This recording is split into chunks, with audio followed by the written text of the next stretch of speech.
Hey guys, Joshua Yehl here, iGen's comics editor with Kevin Smith. We really want to talk to you first thing about Batman 66 Meets the Green Hornet, comic book you're doing, and we actually had the cover debut for the Alex Ross beautiful shot of like some sort of gum firing machine on the top of a train. Is that going to happen in the comic book? It does. It happens in the comic, although there is a question about what color the gum would be. And not for any like nefarious reason, like I want it white, pearly white, all over everyone. There was just when you write a script, depending on who's taking a crack at the artwork first. In the case of all these books, it was Alex doing covers before Ty even got to the interiors. So Alex kind of set the tone for what our Colonel Gum, who is now General Gum, would look like, because we couldn't use the actor's likeness, the real guy who played Colonel Gum in the Batman 66 series. Warner Brothers, DC, they got a bunch of the licenses for image likenesses for the actors and some of the villains, but not everybody. So the guy who played Colonel Gum in that two-parter of Batman Green Hornet back on Batman 66, the actual TV show, not available. You couldn't secure it, or it would have been cost prohibitive. So Ralph Garman, the guy I wrote it with, came up with the idea of like throwing in a freak accident, from comic books that just gummed his whole face out. So, then you're not worried about likeness at all. But he's got like a gum gun, as they did kind of to a smaller degree in Batman Green Hornet crossover that they did. It's very true to that. It spins off of it very nicely. But the color of what the contents of the glue gun were to be was kind of dictated by Alex.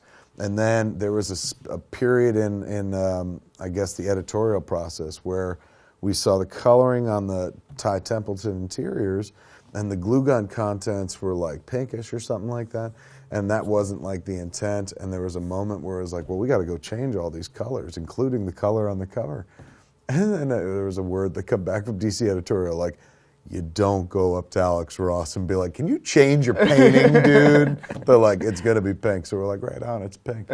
Those covers are gorgeous, though. Even if you didn't like Batman, I've said this a few places, Batman 66 or the Green Hornet or comic books in general, those covers are so gorgeous that cats who would just like to put something up on a wall and call it art could lean toward it. He knocked it out the park. Yeah, it's almost a silly premise, but done in that glorious, like realistic Alex Ross style. It's exactly. Beautiful. It's so campy, but you can tell he loved those characters. You could always tell, like, Alex obviously loves everything that he paints, but you could tell the shit that's even closer to his heart.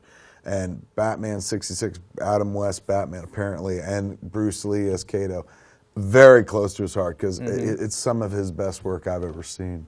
Sure, I want to hear about your story. Like, what thread is like bringing these two dynamic duos together? It's basically, we tee off of the Batman Green Hornet crossover that happened on the TV show. So once again, we put Britt Reed and Bruce Wayne together in a place. This time they meet on a train. That's where Colonel Gum comes into the mix and whatnot. But the idea is very similar to the TV show. We had this one problem though, like Gotham and Batman, the Bill Dozier, Adam West Batman, very well-defined world, like insanely. In fact, so well-defined that like when you say Batman 66, everyone has the tone like that. Green Hornet, though, which had like one season, barely a season, including those 2 episodes where they crossed over with Batman, there's nothing arch or recognizable about it. The only thing you got going really is like Bruce Lee as Kato. But other than that, it's played so earnestly and so straightforward, and with such a lack of color, ironically, it being Green Hornet, that it's tough to pull details and be like, this is how we're honoring the Green Hornet TV show, because there was really no identity to honor, even so much as like they never named the city. There's something as simple about like the Batman 66 TV show where you're like, here in Gotham City, it's like, boom, I know where I am, they've told me where I am, I'm identified with the city or identifying with the city. Whereas I guess in Green Hornet, never in any of those episodes did they ever said, this is where the shit's taking place. So little things like that became kind of like, how do you honor a fan base for something that was very, very small, but still honor them? You don't want to just piss all over Green Hornet mythos and whatnot and just make it all the Batman version. But when you look at their crossover, like as they did a TV show years ago, even tonally, that just feels weird. Like, you would imagine that the sensibility of a guy in a mask with, you know, a sidekick who's throwing stinger darts would blend with Batman and Robin, but it doesn't. It's still kind of like, you know, they're played as the vigilante thugs who are really on the side of right. It's very, very strange. So tonally, we had to walk a very thin tightrope, and if I had left to my own devices, I would have fucked it up and pissed everybody off. So I reached out to Ralph Garman, who is a dude I do Hollywood Babylon with, but he's a huge Batman 66 fan. Mm-hmm.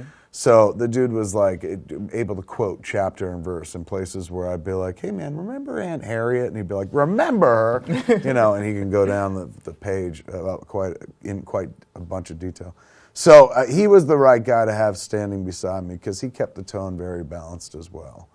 Mm-hmm. So if you could say like one thing, like a tagline to get like fans excited for this, like what would it be?